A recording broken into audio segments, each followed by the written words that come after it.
One of the other ones that we see is something that's called the grandparent scam. And just to give you an example of how pervasive this is and how it can happen to anybody, this actually happened to my father. So my father has a son who's a federal prosecutor who's telling him to look out for fraud scams, and he falls victim to this. But again, it's just evil what they'll do. I'll just explain what happened to my dad, because it's a pretty good illustration of how these work. One of these scammers called up my dad, who was living down in Waterloo, Illinois at the time, and the scammer pretended to be my brother, Doug.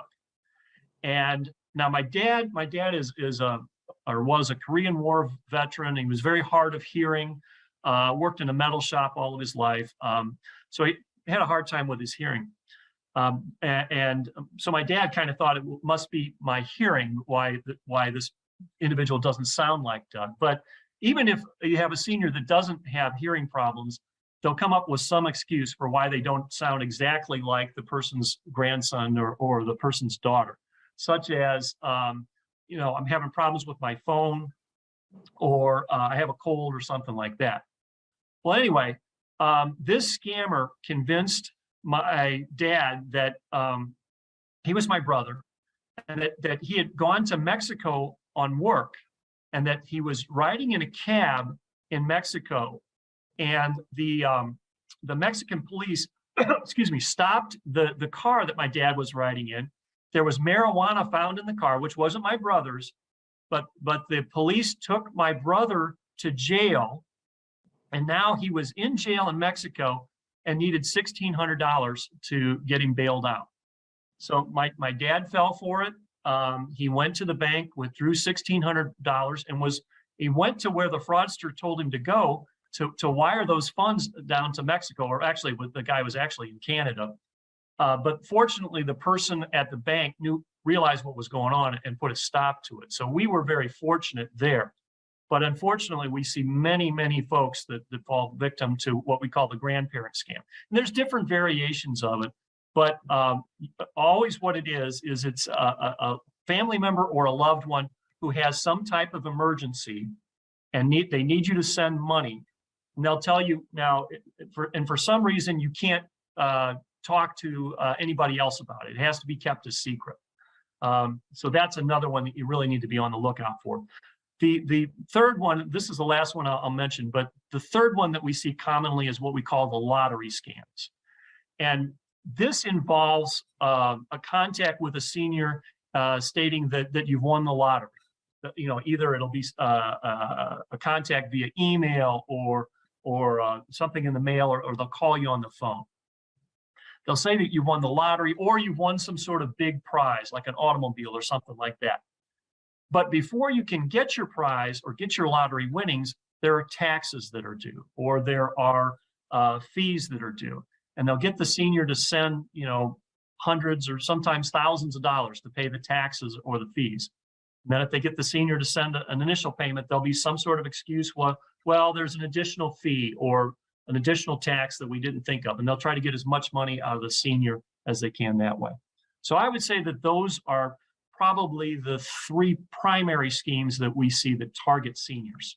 Yeah, that's very scary, because it's, if it can happen to your dad, good grief. I want to move on to, and thank you for those examples of what to look out for. And, and I know that banks, tellers and like have to go through special training to look out for situations like that. So thank goodness for that. And thank goodness your dad wasn't taken advantage of fully. I want to move on. And when you're giving your resume, it sounds like about the time the pandemic hit, you started your new position at the office. Have you seen an increase during the pandemic, or has that changed anything? What can you tell us about that? Yeah, Jeff, we've seen a big increase in fraud during the pandemic. And a lot of that is related to the pandemic relief funds that Congress passed into law and was signed into law by the president. And your listeners probably know about or have heard of the CARES Act, but the CARES Act provided a lot of help for businesses and for individuals during the pandemic when businesses were shut down and people were put out of work. Part of that was to provide additional unemployment assistance for people affected by the pandemic. And there was a part of that provided funds for even for individuals who didn't have traditional jobs. They called them gig workers, people that were self-employed, but for example, somebody that worked in a band, but they couldn't play anymore because the venues were closed. So they call that the gig worker payments. What we have seen, Jeff, is that the scammers have figured out how to fraudulently claim unemployment benefits that they're not entitled to. And surprisingly, a lot of these schemes are also being run from outside of the country. There's several cases that our office has that are originated out of Africa, and Eastern Europe is scammers over there are also into that. But basically what they'll do then is they will obtain the identities of individuals who've had their identities stolen, such as the person's name, social security number, date of birth. And then they will submit an application to the state for unemployment in that person's name. And every state in the union has been hit with this, some more than others, because some have been a little bit more lax in terms of their security. But what we're also seeing is once they sign up for the unemployment, they need to move that money back to them, and they want to launder it so it doesn't get traced back to them. So this is another area that they're using money mules for. They'll get a money mule to allow them to deposit the unemployment funds into their bank account and then have that money mule transfer the funds back to them wherever they're located, usually by some of these cryptocurrencies. And we're prosecuting several of the individuals who are doing this. Obviously, these individuals, you know that if you're not working, and particularly if you're not, you're getting unemployment from the state of Arizona and you've never been to Arizona, you know that that's wrong, right? So we've got a prosecution that's set for trial in October of a woman from East St. Louis, Illinois, who was a money mule for one of these organizations. She received about $700,000 worth of unemployment benefits from Arizona, Ohio, and Texas that were sent to her. She took the funds out of the unemployment cards and transferred them to the people she was working with in Africa. And she kept a healthy cut for herself. So yeah, unfortunately, there's a lot of additional fraud related to the pandemic that we're seeing. Yeah, that's, a personal story there on my end. I actually, during the pandemic, I got a suit for some unemployment insurance that I was never unemployed. But fortunately, I still had a good relationship with my previous boss, who called me immediately and said, "Hey, I just got this letter. What's going on?" So, it's tough, and it happens to everybody. Just goes to show you. Yeah, it's all over the place. Yeah, it's sad. Okay, so that takes us to this. What do I do if I become a victim of a scam or somebody's tried to defraud me? Well, there's several places that a person can go when they've been a victim of a scam or somebody's trying to scam them. First of all, it's always a good idea to call your local police departments. And they'll usually try to help you, at least try to give you some advice in terms of getting out of the situation. But if you go to your local police department and they say that there's really nothing they can do for you, there's several federal agencies that look into these types of scams. Everybody's heard of the FBI, the Federal Bureau of Investigation. We do a lot of fraud cases with them. They're excellent investigators. If your listeners are located in the southern part of the state, let's say from the St. Louis area to the southern end, the number for you want me to give the numbers, Jeff? Yeah, go ahead. And I'll tell our listeners too that we will, as you see these, he's going to go through these, but I think and I'm going to give another chance at the end to go through these because I think it's so important for people to know who to turn to. So yeah, go right ahead. Okay, for folks that are, let's say, located in the southern portion of the state from about the St. Louis area on down, you would want to call the FBI that's located in Fairview Heights, and their number is 618-397-4401. For the folks that live north of there, in what we would call central Illinois, they want to call the Springfield office. And that number is 217-522-9675. And the FBI also has an online website where you can report fraud as well. And that's at www.ic3.gov. Also, one of the premier federal law enforcement agencies that investigates fraud, a lot of people wouldn't think of, but the United States Postal Inspection Service, they are tremendous fraud investigators. And I work with them all the time, and we do huge fraud cases. And they're very interested to hear if somebody's been victimized in one of these scams. And we do cases with them all the time. The number for U.S. Postal Inspection Service is 877-876-2455. And they also have a website where folks can report if they've been victimized. And that is www.uspis.gov/report. And then finally, as I mentioned previously, there are a lot of fraud scams, as you mentioned, you've been victimized on, where people's identities are stolen and people apply for unemployment in the person who's been stolen's identity's name. The U.S. Department of Labor is looking very closely at that. Their number is 800-347-3756. And they also have a website, which is www.oig.dol.gov. Thank you. And again, you'll see those on your screen. And I'm going to go to one more question because we're getting a little shallow on time here, but you talked a bit about identity theft. And that's so scary for everybody for many, many reasons. What are some of the things that you can do, a person can do to stop or maybe defend against this from ever occurring? Okay, well, Jeff, I'll tell you about one of the things that we're seeing in law enforcement, especially down in this area. We're seeing a rash of car burglaries, and the purpose of many of these burglaries is to obtain person's identity. What they're looking for are, in particular, women's purses, and they're looking for checkbooks and driver's licenses out of women's purses.